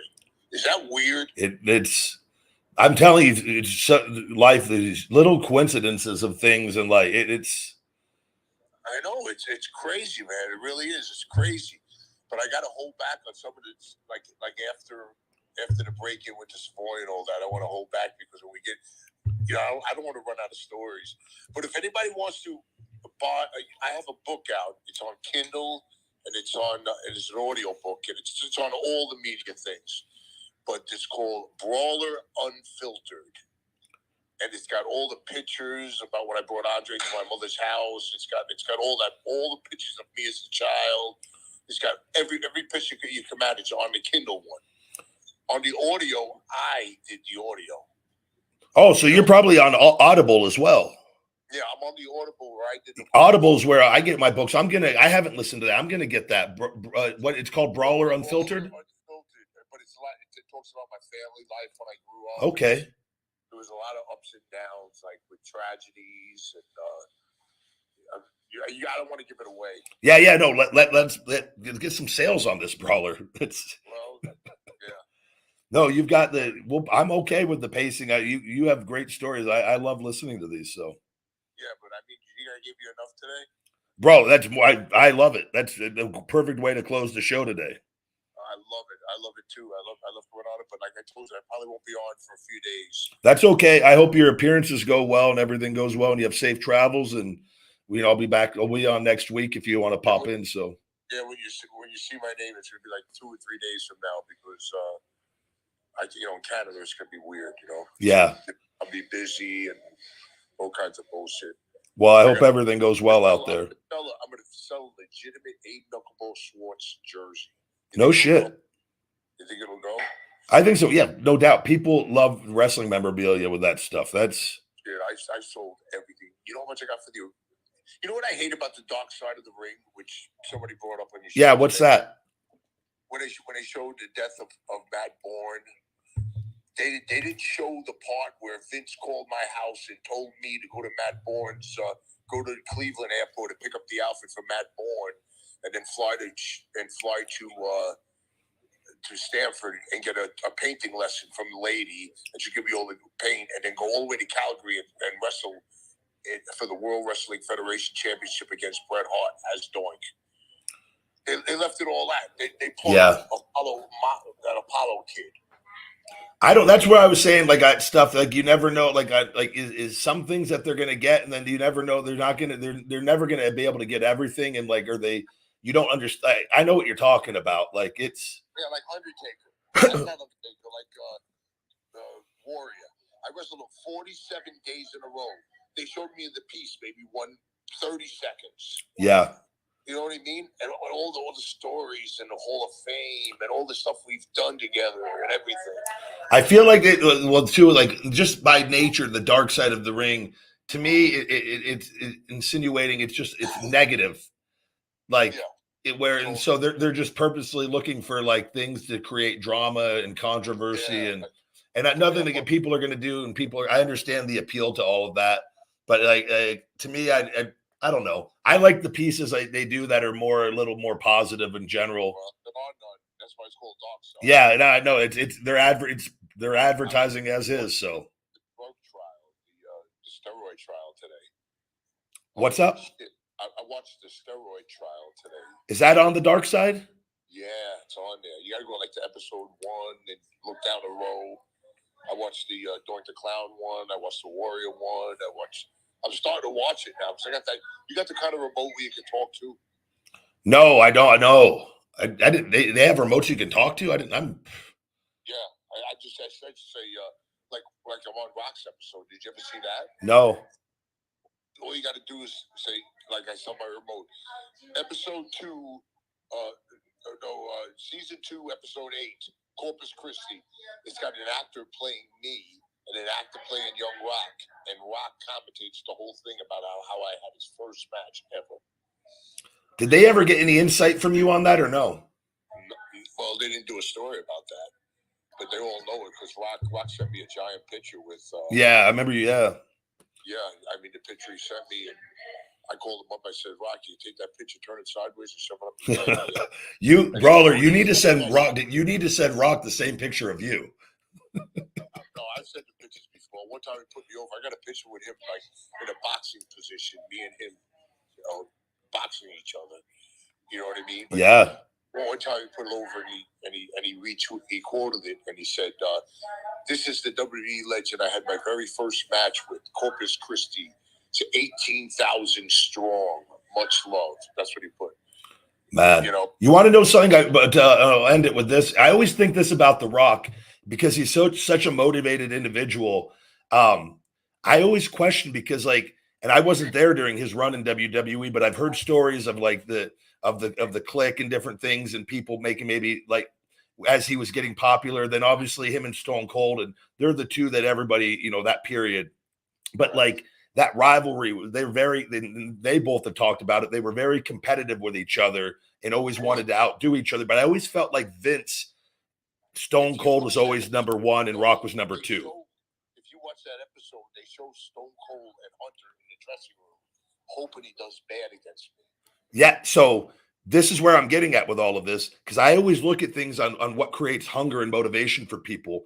And I go, The Rock, and he had all the success in WWE, but there was a lot of still probably getting held back at different points of like, and Stone Cold was always kind of considered number 1, I feel, and Rock was always kind of considered number 2, even though it was probably neck and neck.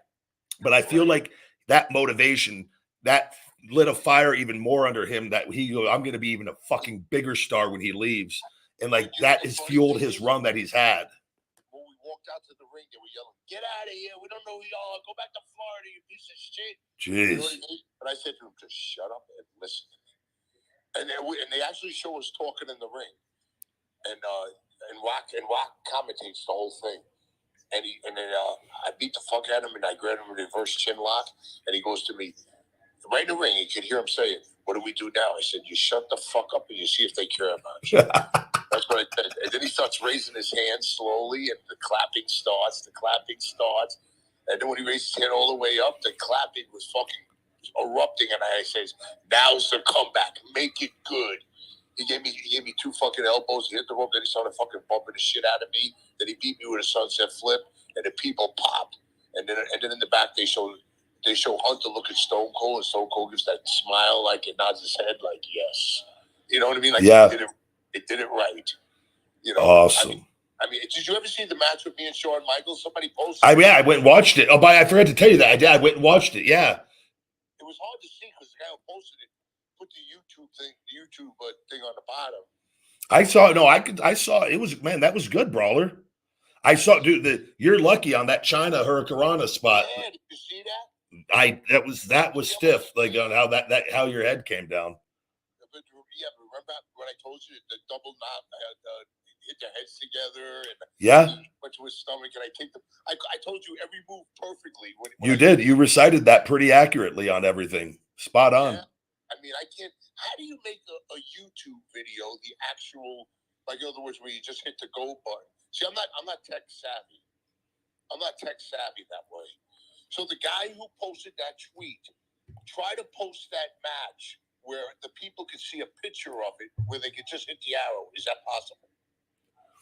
I don't know. See, I don't even know how to take a YouTube video and make it a tweet, Well, you got usually on that, what you got to do is somebody would have to probably screen record it or have the hard file. So if you go to YouTube and watch that video, you'd essentially then you'd screen record the whole match. where you put your screen record it? How do you screen record? You got it the top right of your phone. If you scroll that, if you put your thumb in the top right of your phone and scroll the diagonal or down, you'll see it will open up your phone to where you should have on the bottom left. There's a record button. Really? Yeah. So if you scroll from the top right of your phone down, you'll see there's a menu that will pop up, and you'll see a little record button on the bottom left. And you hit that record button, and it'll give you a countdown, and it'll start screen recording. So what you would do is you would hit that and have the match ready to go, and then hit play on the match. Then you would have to like take that, and then you'd have to go to your photo editor and just kind of cut it and crop it. It's very easy. If we're able to show you how to do it, it'd be very easy. But you know how to do it. You're more tech savvy. Maybe if I have time today to do it, I'll do it and post you and tag you in it. Oh, that'd be awesome. So you could share it on YouTube. I would love that. I don't go on YouTube much. I don't go on. And somebody said to me, they go, I'd like to listen to some of your podcasts. I said, well, I did tons of them. I charge $200 an hour for podcasts. I didn't even know that. Yeah. I'm getting away with murder here. No, I'm giving you the story. Oh, I thought you wanted me to PayPal you now, actually. No, fuck no. I wouldn't charge you a fucking dime. I wouldn't charge you a dime, but they're still like, and they PayPal me in advance. I got one in Europe on the 26th of August. The guy already gave me $200. I put it in my book, but my word is gold. When I tell them I'm going to do it, I do it. Yeah, no, I thought you were gonna invoice me at the end of the month for like $15,000 for the. You would have said, "Fuck you! Don't come on." The guys, I have an announcement. There's no more Brawlers Corners moving forward. No, I would never do that. I know. That's why I'm giving you pieces, little pieces here and there. They don't care. They want to just talk to me, I love it.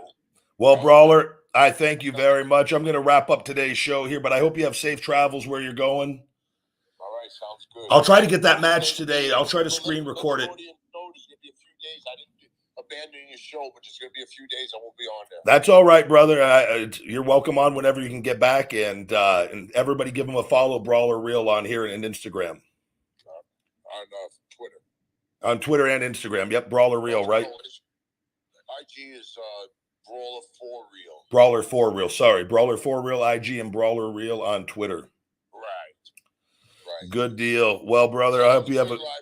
Just keep doing what you're doing, and you know what? An old wise man told me one time: if you're sitting at the kitchen table, and somebody comes up and says, "Hey, there's two kids on the corner fighting," nobody gives a fuck.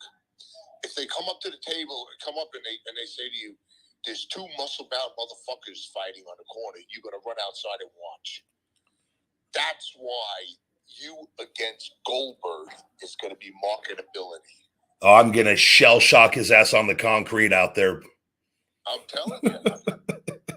No, Brawler, I had a phone call with our mutual friend, a guy the other day that is going to probably be helping me with my bookings and moving forward in contract negotiations. And he's a very good friend of Bill's. And so the ball is rolling. Bill blocked me on Twitter. You know that. Gee, don't fuck. I'm not trying to get any heat. I'm trying to get this match, Brawler. Yeah. You're going to get me heat by fucking association. Well, I'll take that. Why did Goldberg block you? Because when he wrestled Brock, I wrote, he's like a fly on Brock's ass or some shit like that. Jesus. And then Paul Heyman retweeted it. It did like fucking a thousand fucking likes. Fucking, of course, Heyman's involved in this. You guys are all you're gonna cost me this fucking match with Goldberg. No. Bill's listening to this right now. He was on board, him and Barry Bloom, and they just ripped up the contract. Well, we're gonna have to get you out of retirement, Brawler. You're gonna be my first one back. You know what? I'll fight you for that. You fucking shell shock me 10 times in a row. I apologize if No, I'm giving you a hard time. They're not. I meant nothing personal. I know it's fucking Heyman loved it. No, I think the block doesn't mean hate. Maybe it was just in a bad mood, or I don't know. Some people don't. It's fucking business. Like he should have been quoted, "Fuck you, try me," or something like that. You know what I mean? Yeah, no, I know.